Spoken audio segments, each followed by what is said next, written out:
Because it's Morgan, so him on Renekton is always going to be kind of a no-brainer. That's Soraka. I actually quite like the Soraka into the Renata, right? Like, if you pick an engaged support into Renata, you're going to feel very, very sad. Soraka is actually a pick that can not be punished and skill in this lane. Great R5 usage, and I don't know if this is enough. Fine, Ona. Laughing.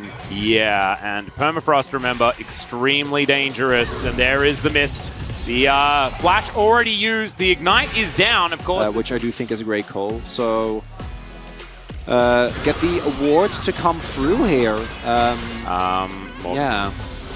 Okay, Umpty's going to come in. He's sidling on forward. He's really going to need him in this lane. Early Drake should be available here, as in comes Umpty, who does have boots. All right, let's see what they can find, as Morgan is taking a lot of damage from Zeus here, but does get the stun, and Zeus should be dead. There it is, Kuldameek.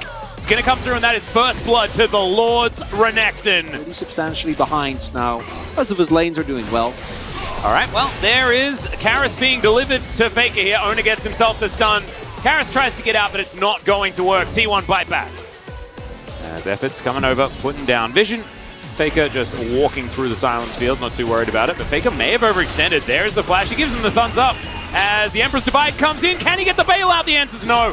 As Karis, he's gonna get tagged, and that is going to be it. Zeus picks up the other one as well with the Glacial Prison, and Faker. Okay, Umpty, what can you make happen? So far, Look at that, Predator is now off cooldown. All right, let's go. Well, T1 knows. Can you line it up? Is Owner's the on his question. way. Gets the stun. There's the body slam. Max range. Easy peasy. Umpty locks it down. Bro fandom has nothing to do with winning, as we know. All right. Very good point. Faker is going to try and usher Shelly towards the turret. Does manage. I wonder if it's going to be Kraken, as long as it's not. Oh, he's still in turret range. Morgan has to flash. Wow, that lead only expanding as that was a bit odd. That's cancelled. Going on there. As yep, Morgan going to get permanently frosted. And now Ona's going to move in. Kuldameek is decent as the wish comes through, but it's not enough. Heartbreaker and Umpty and Karis looking for a play on Faker here. all right, there's the barrel. Faker in trouble, and Karis locks down the kill. Very nicely played. Bottom lane of T1 definitely. Here he goes again. Game is okay. Faker, Emperor's Divide comes in as Morgan is just gonna die. And now Umpty is going to have to run away from the Pigeon Man with the Sand Soldiers. Barrel comes in. Can Faker actually find the remainder of the damage? He's going to look for it as there he goes. Sweeping Sands comes in. Concrete Sands. Oh! The Comet! Starts up the play and then Faker. Oh, in the meantime, Henna is going to get a little bit upset. I'm not entirely sure what happened This there. loss looking even more likely to make playoffs, but they've done this against better teams as well. Gets the flash, and actually a few buttons go awry, but it's not a man. Hostile Takeover just really does change the floor. As we have a trap. Has been set. Hostile Takeover immediately going to be used, but Umpty's going to avoid it. Chains of Corruption come in. Morgan is on the flank, and they just leave. Carrier Karis wants to pick up the kill. The bailout is not going to do anything here. Henna wants to participate. It's not going to work out as it's two kills now for Bro. And Zeus, he's on some sort of flank. Not sure what he's going to be able to get done here. As Faker now down to 50%, and I think that T1 going to have to back away from this one. Really big moment here for Breon. Keeps them in this game. Gets some additional gold. Allows them to get a few shutdowns. Zeus is not afraid of anyone. The Ignite goes down. He gets the Wish out of it. This is 1 versus 4. He's just going in. He's just going in. He's just doing some things. Not Soul Point. Soul. Yeah. 40 seconds. There's Glacial Prison used onto Morgan. He slices out of the way. They don't have prio either. Oh, Carrier pokes his head out and immediately gets jumped on. There's a Hostile Takeover. He's still alive.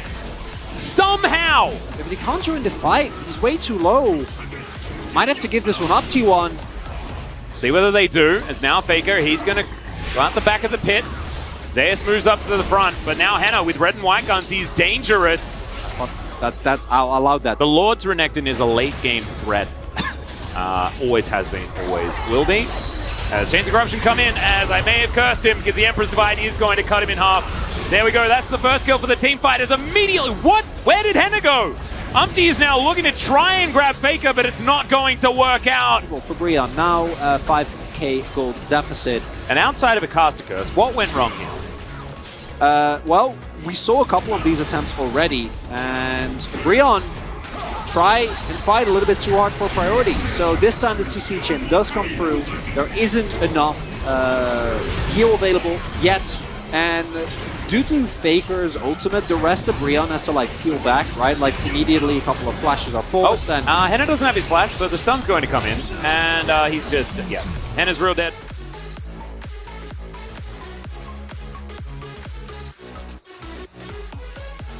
Yeah, that's happening. Because there's no one here. Karras is going to turn up, but there's an Nexus turret. Shifting Sands gets him out. And T1 can now, because they've broken them up like this, they can just take themselves the soul. Faker, Emperor's Divide is going to deny the To the Skies. Umpty, if he finds himself a body slam decently, but no, it's not going to happen. Flash over the wall, though, from Karras. And the weaponry is not really the conversation that we're wanting to have, as Carrier is going to find Umpty. That's a flash to make sure that he cannot body slam over. Really beautifully done. And that is Gumayusi picking it up.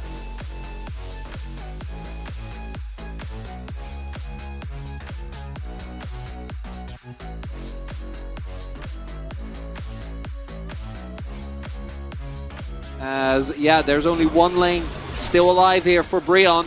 Yeah. Not for long. Gumayusi just going to get to work on that one. Takes down the inhibitor turret. And you can see Zeus just happily playing in this front line. Dashing around every which way. The handshake does come through as Umpty is going to be able to run it out. Runs real quick as well as Moonlight Vigil comes in. Not going to do too much though, as Zeus is just a brick wall in the front line. The last inhibitor is going to fall. As game is... Oh, no. Oh, no. Yeah. Karras going to be spotted. Immediately turning around and taking down the Jace. And now the hostile takeover comes in. Henna is pretty dangerous, though, as Carrier is going to get taken down. Emperor's Divide going to move Morgan away from Faker as the Glacial Prison lands in between everyone. Minimap is important. T1, all or nothing. Umpty. No, can't even get in. Yeah. They do manage to take the outer turret in the mid lane. Come back. As Morgan... He's going to have to Dominus deal with Faker here. And Effort is just running away from Ona.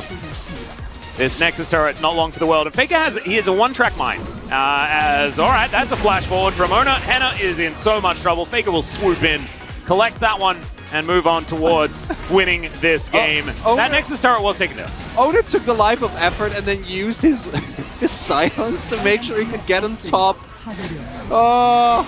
Very, Henna. very cutely done. As there is an Emperor's Divide. Faker is going to die again, but it looks like he's having a very good time on the Rift. The Nexus will fall moments afterwards. T1 pick up the 2-0.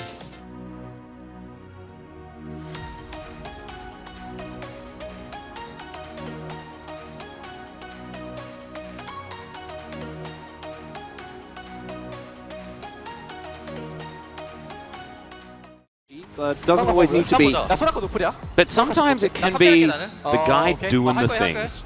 And there are a couple of those. Zeus and Faker definitely did a lot of things. So let's have a listen in to T1 as they won this game. Faker getting to work on these turrets. Morgan struggling with a severe amount of minions. As yeah, Ona also taxing in with that silence was fantastic. Yeah, love that. As the base was crumbling once the inhibitors start falling, playing the game becomes excruciatingly difficult, and T1 with another decisive 2-0 victory. Very clean, not really giving us anything new. Bringing back the Sejuani flex, that was cute. Look at Faker's smoke, man. I can't handle it.